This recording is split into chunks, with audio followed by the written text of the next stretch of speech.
오늘 말씀의 제목을 한번 따라 하시겠습니까? 예수 그리스도의 사람들은 어떻게 살아야 하나? 예수 그리스도의 사람들, 다른 말로 바꾸면 크리스찬이죠. 크리스찬은 예수를 닮아가는 사람들인데, 그러면 우리는 어떻게 살아야 하나? 육신의 정욕과 안목의 정욕과 이 세자랑을 십자가에 못 박고 관 속에 담았다가 새로운 삶을 산다면 우린 어떻게 살아야 새로운 삶일까? 이런 제목을 가지고 말씀의 은혜를 나누기를 원합니다. 인간은 살면서 세 가지에 대해서 숙고를 하죠. 고찰을 하고 깊이 사고를 해야 됩니다. 내 지나간 과거는 어떻게 살았나? 생각해 보셨습니까? 지나간 과거의 나의 삶은 어떻게 살았나? 그걸 알아야 난 지금 어떻게 살고 있는지, 지금 어떤 선택을 하고 있는지, 나는 지금 어떻게 살고 있는지를 가늠할 수가 있고요. 정말 중요한 것은 나의 미래는 어떻게 살아가야 하는, 인생은 결국 과거와 현재와 미래는 시간 속에 살아가는데요, 지난 과거는 손댈 수 없는 거예요. 어떻게 살아왔을까? 이걸 깨달아 알아야 현재의 선택 앞에서 우리가 똑같은 실수를 하지 않잖아요. 지금 내가 잘 가고 있나? 잘 살고 있나? 그러면 이걸 잘 선택해야 미래는 내가 어떻게 되겠구나 예측이 되지 않겠습니까? 지금 과거의 선택이 현재입니다. 이해하시죠? 지나간 과거의 선택이 현재를 만든 거예요.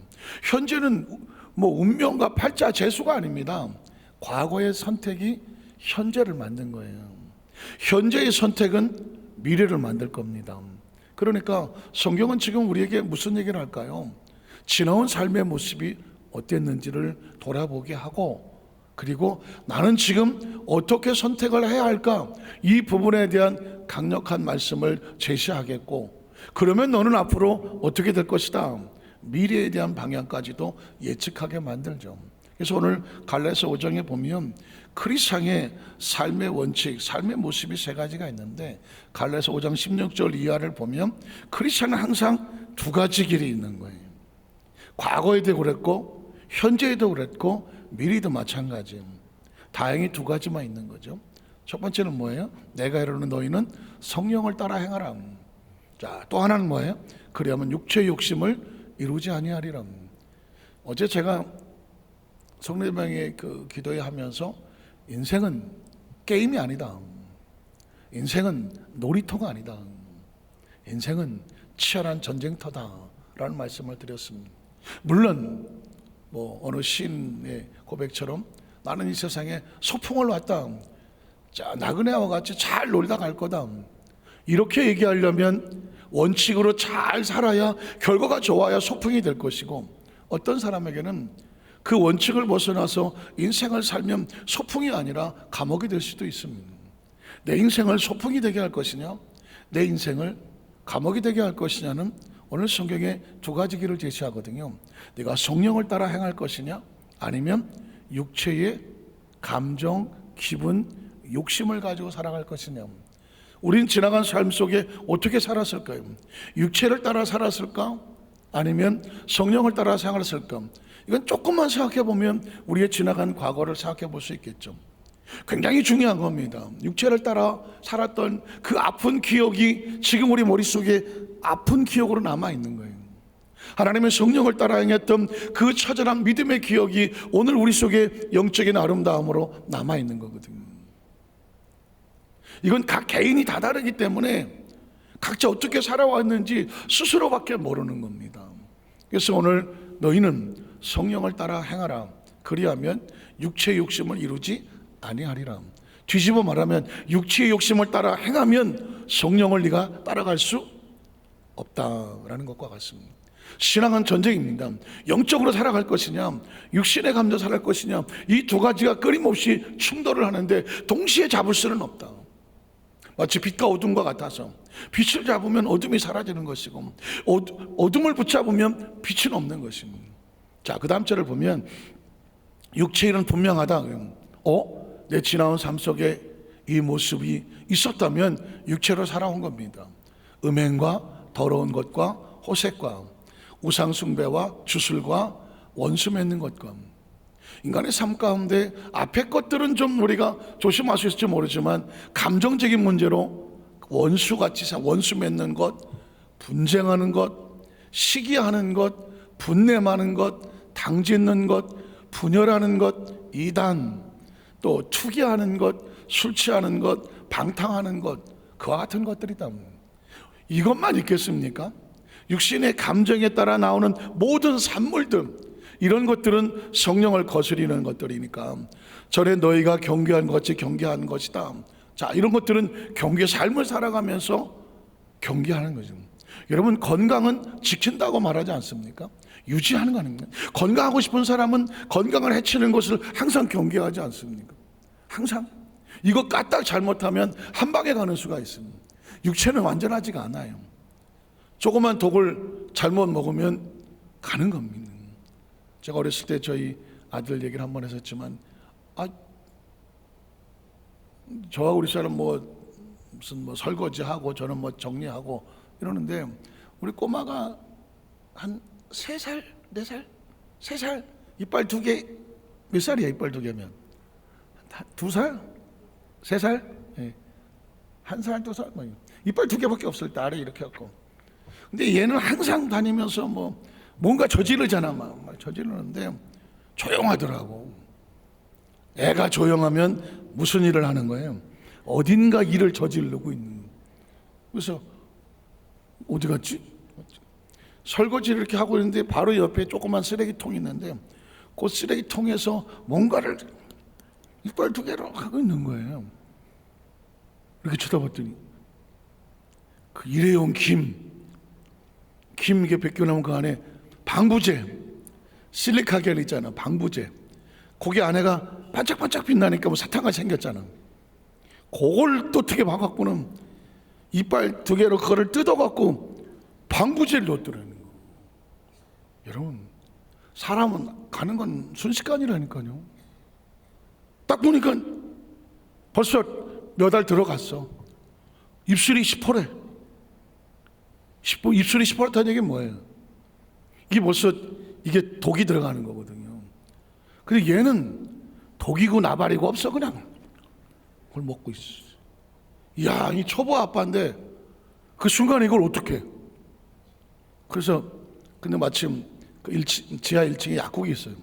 약국으로 달려가서 애가 이걸 먹고 입술이 시퍼렇고 이러는데 어떡하냐고, 해독약 같은 거 뭐 없냐고 막. 그랬더니 무조건 물 먹이래.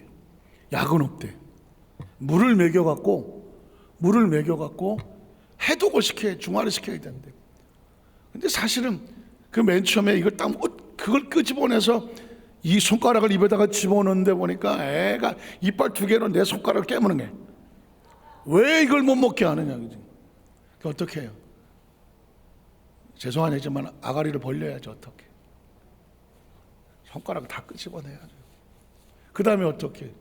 그 약사가 시키는 대로 따뜻한 물로 해갖고. 애는 뭐라 그래요? 죽는다고 난리지. 그렇지. 그거 제가 그러면 아이고 불쌍해서 내버려 둬야 돼. 어떻게 해야 돼? 넣어야지. 한참을 먹이는 거죠. 이거 길은 이거밖에 없는 거예요. 조금 있으면 애가 입술이 퍼렁게 돌아오기 시작하고 얼굴도 돌아오더라고. 얘는 지금 자기가 무슨 일을 하는지를 몰라요. 그래 덜커덕 주저앉아. 사람 생명은요, 까딱 뭐 하나 잘못 주워 먹고 그냥 가는 수도 있는 거예요. 그러니까 여태까지 잘 여러분이 여기까지 왔다는 얘기는 먹는 거 조심하고 잘 살아오신 거예요. 몸에 잘못된 거는 그래도 잘 피해서 여기까지 살아오신 거라고요. 성경에서 이렇게 막 늘어놓고 있는 있잖아요. 이거 잘못하면 한 방에 가는 것들이에요. 호색, 방탕, 술 취함, 시기, 질투, 분쟁, 이런 게 다요. 여러 가지 있을 수 있겠지만 하나만 잘못거려도 생명이 끝나는 이야기이기 때문에 육신의 일은 이런 것들이다. 그래서 성경은 말하기를 무서운 선언을 하죠. 이런 일을 하는 자들은 하나님의 나라를 유업으로 받는다, 못 받는다? 못 받는다고 말하고 있습니다. 아주 단순하게 말하면 천국은 너와 상관이 없다는 것입니다. 나 예수 믿었는데, 예수 믿은 사람이면 그 상황 속에서 계속 빠져 있을 수가 없다. 그러니까 네가 정말 예수를 믿는 사람이라면, 생명을 가진 사람이라면 생명을 소중히 여기면서 생명의 해가 되는 것들은 단호하게 잘라내라. 벗어나라. 끄집어내라. 살아야 돼. 일단 살아야 되지 않겠습니까? 그래서 어느 성경은 말하기를 우리에게 내가 어떻게 살아왔지? 나 지금 어떻게 살고 있어야 되지? 이게 우리의 미래를 만드는, 그때 살려놓았으니까 아들놈이 살아서 지금 지가 혼자 잘 산 줄 알고 저러고 사는 거 아니겠습니까? 인간이 그러지 않겠습니까? 그 다음 절을 보면 오직 성령의 열매, 그러면 이제 뒤집어 말하면 내가 어떻게 살아야 되지? 성령을 따라 행한다는 게 뭐지? 하면서 사랑과 희락과 화평이, 하나님과의 관계, 그리고 이웃과의 관계 속에서는 오래 참아주고 긍휼히 여겨주고 선함을 베풀며 살아가는, 이건 억지로가 아니라 내 스스로 받은 은혜에 감사함이라고 말했죠. 나는 개인적으로 내 스스로 나와의 관계, 나 스스로의 관계는 어떻게 하느냐? 충성과 온유와 절제당, 이 같은 것을 금지할 법이 없다. 이건 어떤 한계가 없어. 다 많이 할수록 스스로 자기를 지키는 거다라는 것입니다. 자, 그러면 이게 머릿속에 백그라운드가 있으면 하나는 사는 길이고 하나는 우리를 해하는 길인데, 저는 이제 크리스찬들은 어떻게 살아야 되느냐, 세 가지 원칙을 성경 속에서 제가 짧게 한번 뽑아서 말씀을 드리겠습니다. 24절에 보면 첫 번째 원칙입니다. 그리스도 예수의 사람들, 크리스찬은 육체와 함께 그 정욕과 탐심을 십자가에 어떻게 했다? 못 박았다. 그랬으니 살았다 죽었다. 크리스찬은 어떻게 사느냐? 죽은 사람처럼 사는 거예요. 죽었다는 얘기는 어디 가서 아무것도 못하고가 아니라 탐심이나 정욕과 육신의 어떤 것들이 유혹이 다가올 때 반응하지 않는 거예요. 반응하지 않는. 그래서 제가 아까 관에 들어가는 체험은 이게 죽는 거구나. 이게 죽는 거구나. 어떤 사람이 목사님을 찾아와서 내가 육신의 이 육을 죽인다는 게 이게 뭔지 어떻게 내가 체험할 수 있을까요? 그랬을 때 그 시골에 뒷동산에 가면 공동묘지가 있는데, 그 공동묘지에 가서 아무 무덤이나 가서 막 걷어차고 욕하고 돌 던지고 한번 해보라고. 괜찮냐고. 또 해보라고. 이 사람이 뒤에 공동묘지에 가서 돌 던지고 침 뱉고 막 발로 차고 막 욕을 하고 하고 싶은 대로 다 했어. 그리고 다시 왔어. 반응이 어떻더냐고요. 반응이 어때요? 죽은 사람은 말이 없죠. 죽은 사람은 반응이 없다. 예수를 믿고 그리스도와 함께 십자가에 못 박혔다는 사람은 바로 반응이 없는 사람이다. 반응이 없는 사람이다. 그게 그리스도와 함께 죽었다는 것이다. 관에 누워있는 사람이 이게 죽는 거구나. 제가 이 말씀을 드린 이유는 그럼 바보처럼 살라는 얘기냐가 아닌 거죠.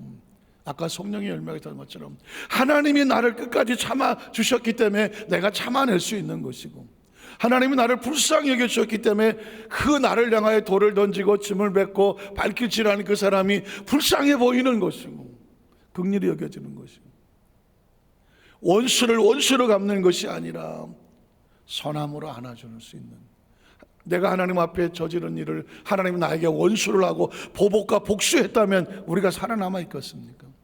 그 은혜로 인하여 선함을 베풀 수 있는 건 그게 뭐냐?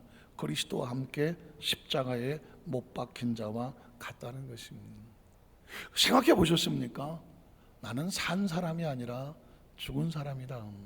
그리스도와 함께 십자가에 못 박혀 죽은 자와 같다. 그러면 이제 이런 질문이죠. 아무리 기도해도, 아무리 예수를 믿어도, 내가 아무리 말씀 공부를 많이 하고 신앙생활 오래 했는데도 내 육신이 이게 살아서 펄펄 뛰는 거 어떡해요? 그래서 성령 충만이 필요한 겁니다. 순복음교회 그 성령 교단에 오신 게 너무 감사하다는 게 뭐냐면, 교단 얘기할 때마다 참 조심스럽긴 하지만 저는 어렸을 때 장로교단에 다녔기 때문에 신앙생활 어렸을 때부터 해왔어요. 그런데 어린 나에게도 고민이 뭐냐면, 머리는 알겠는데 알지 머리 십계명을 모릅니까? 성경을 모릅니까? 그런데 아직도 내 육이 펄떡펄떡거리는 이 육신에 이걸 어떻게 제어할 능력이 없는 거예요. 그러니까 늘 뭐예요? 자책감, 죄책감. 하나님 앞에 나올 때마다 교회 오면 꼭 맨 뒤에 앉아야 돼요. 앞에 나오다가 근데 터질 것 같은, 막 천장을 바라보면 뭐가 떨어질 것 같기도 하고 불안한 거예요. 그 죄책감에 대한 느낌은 안 가져보면 모르잖아요. 예배 드리고 나갈 때 되면 조금 용서 받았을라나 하냐. 이 신앙의 갈등이 마치 바울이 로마서 7장에 오라 나는 곤고한 사람이라는, 내 영혼은 하나님을 사랑하는데 내 육체는 육신의 정욕과 안목의 정욕과 자랑에 빠져서 헤어나지를 못하는. 그런데 그래서 여러분 보십시오. 베드로라고 해서 뭐 안 그러고 싶었겠습니까? 당장 죽이겠다는데 도망부터 가는 수밖에 없잖아요. 오순절날 성령 충만은 뭐냐면 그 육신의 정욕과 안목의 정욕, 육을 이기고 영으로 살아갈 수 있는 권능이 부어지는 건 이게 성령 대망인 거예요. 성령 충만인 거예요. 오순절 마가다락 120명 다 피투성이 아닙니까? 다 초라하고 다 도망쳤던 사람들 아닙니까?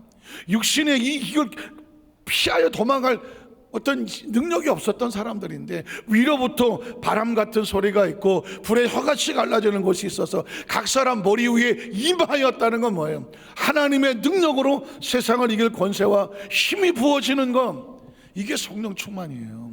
이게 성령 세례예요. 이게 성령을 대망하는 사람. 왜 우리가 성령 대망을 하고 성령 충만을 구할까요? 힘으로 안 돼요. 육으로 안 되고요. 애써도 안 되고요. 그 부어지는 힘은 성령 세례입니다.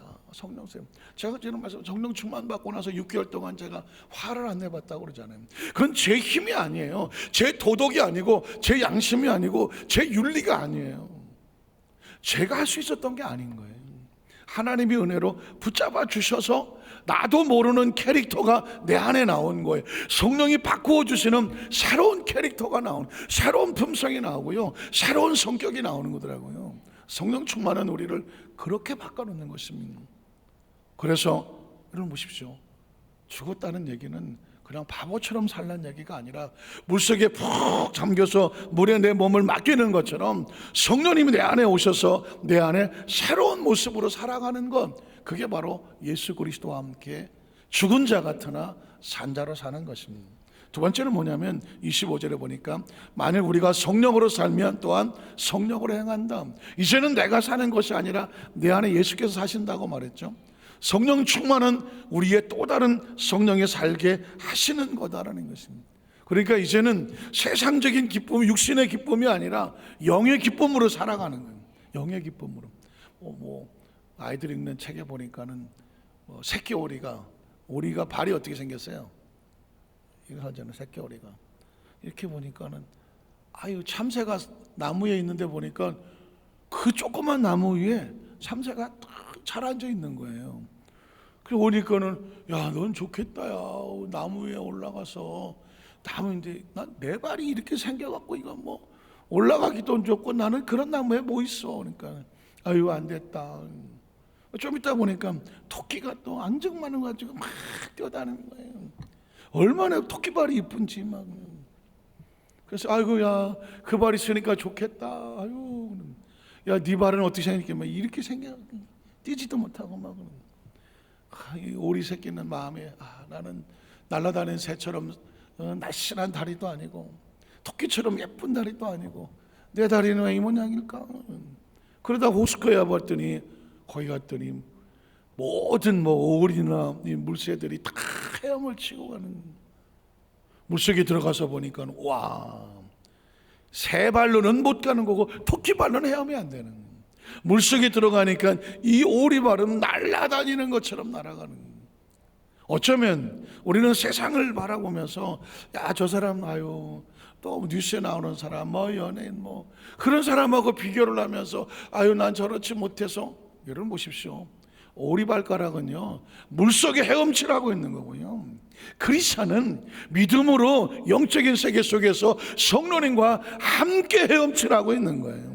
세상과 비교하는 것이 아니라 신앙 좋은 사람, 믿음 좋은 사람, 열심히 거룩함으로 경건하게 하나님과 동행하는 사람, 거기에 포커스를 바라보고 그 모습을 따라가는 건 세상적인 성공이 우리의 성공이 아닙니다.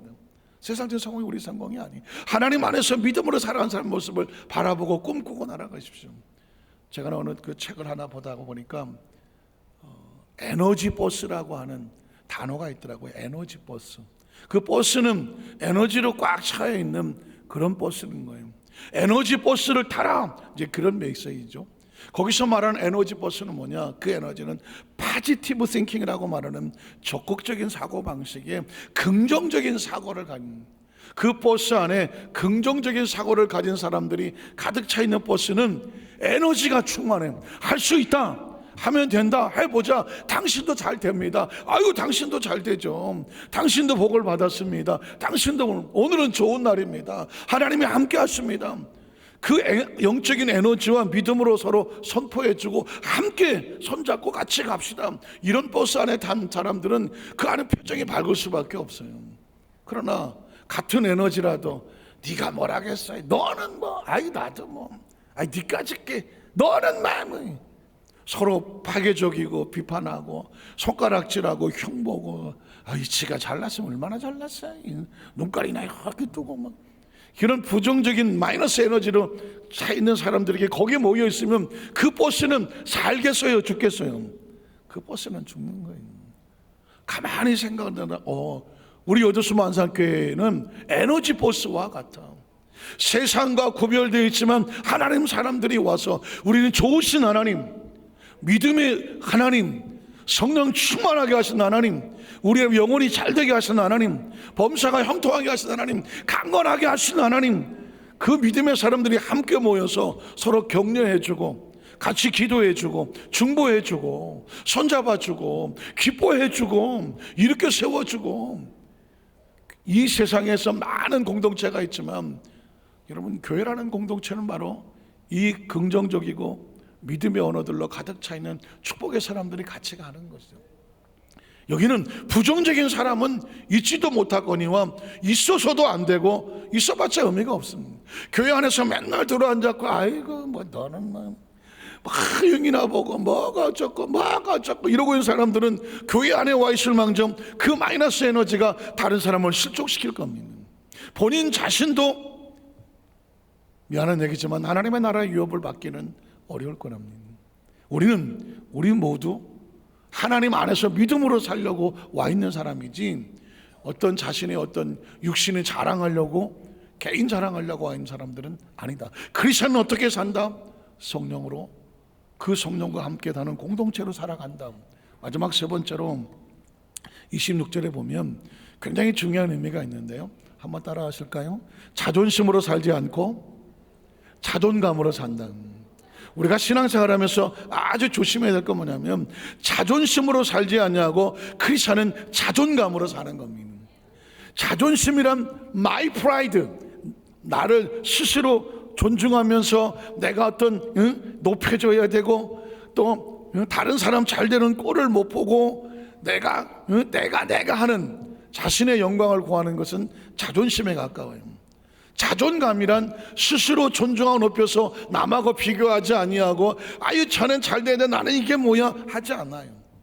스스로 하나님 안에서 복 있는 사람이고 하나님이 축복하는 사람이고, 저 사람이 잘 되면 와 저 사람 잘 됐네, 나도 또 잘 됐네, 같이 잘 됐네. 자존감으로 사는 사람. 이 자존감은 다른 말로 말하면 사명감으로 사는 것입니다.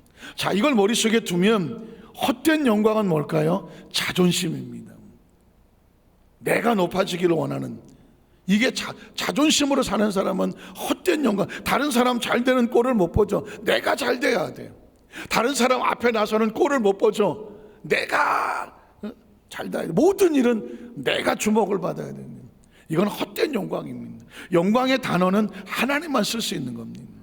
그런데 자신이 높임을 받으려고 할 때 그 영광은 페이크야, 가짜야, 사기야, 헛된 영광입니다.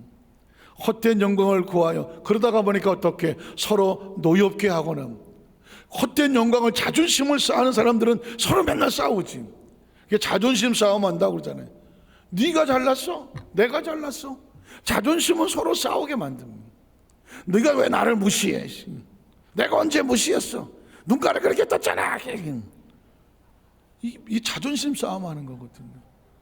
자존심은요 서로 다투게. 그러나 자존감은 자기 스스로 존중히 여겨서 상처받지를 않아요. 자존심은 상처받아. 네가 내 자존심을 건드렸지, 너 나 무시했지, 이러면 상처가 되잖아. 그러나 자존감을 가지고 있는 사람은 남이 나에게 뭐런 얘기를 하더라도 내가 스스로 내가 존중하는데 당신 뭐 상대방이 나한테 뭐라고 얘기하든 전혀 상처받지 않아요. 무슨 얘기인지 아시겠습니까? 크리스천은 자존심 싸움을 하지 않아요. 자존감을 가지고, 우리 하나님은 좋으신, 난 하나님께 사랑받고 있습니다, 하나님 나를 소중히 여기십니다, 여기 안 쓰면 여기 쓰면 되고, 여기 안 쓰면 또 저기 쓰면 되고, 하나님 모양대로 하나님 나를 쓰시면 되지 않습니까? 그래서 다투지 않아요. 서로 노엽게 하거나 서로 뭐 하지 않는다, 투기하지 않아요. 투기가 뭐예요? 땅 투기, 이 땅 투기가 아니라, 투기가 뭐예요? 질투하지 않아요. 인간이 가지고 있는 이 자존심이 가지고 있는 이 알량한 건 뭐냐면, 남이 잘 되는 꼴을 보기가 힘들어요. 있잖아요. 그래서 사촌이 땅을 사면 어디가 아파? 뭐 배가 아프다, 뭐 옆구리가 아프다, 뭐 가슴이 아프다, 하여튼 아파. 왜 그럴까요? 나는 못 샀는데 안 사는 데서 뭘 한다고 안기총 회장을 나오냐? 모른다 나. 그렇지만 우리 순복음 교단이 이때까지 40년 동안 한 사람의 안기총 회장이 없었다. 교단의 대표로 나가는 거니까 그렇게 알아라. 처음에 들어가니까 떨어졌어. 떨어졌다기보다는 제가 양보를 했어요. 앞에 가실 분에게 마지막까지 양보를 했어. 두 번째 또 나갔어. 또 뭐 양보해 줄게. 두 번째도 양보해 줬어. 세 번째 또 나갔어. 또 양보를 했어. 네 번째 가서 이게 투표를 하게 생겼어. 그런데 세 번을 떨어지니까 타 교단에서, 제가 그때 합동측이랑 붙은 것 같은데, 통합, 감리, 성결이 다 순복음 교단을 도와줬어. 그래갖고 합동측하고 정면으로 붙어갖고 투표를 해서, 거기 뭐 제가 한 3분의 2 정도 저를 찍어줘서 합동측이 3분의 1을 찍고 해서 제가 41대 안기총 회장이 됐습니다. 그러니까 제가 아주 자존심이 세게 생겼잖아요. 그렇게 안 생겼나? 제가 자존심으로 따지면 아주 살벌한 사람입니다. 1등 놓치는 거 싫어하고요, 어디 가서 우습게 보면 쳐다보지도 않고요, 상대도 안 합니다. 그런 나름 스스로의 자존심이 엄청 센 사람인데, 한 번 떨어지고 두 번 떨어지고 세 번 떨어지는 동안 스스로 제가 기분 나빠하지 아니하고, 누구를 미워하지 아니하고, 에이씨 나 그만둘래 하지 않은 이유가 뭔지 아십니까? 전 자존심으로 안기총회장을 나간 게 아니거든요. 자존감으로 나갔고 사명감으로 나간 거거든요.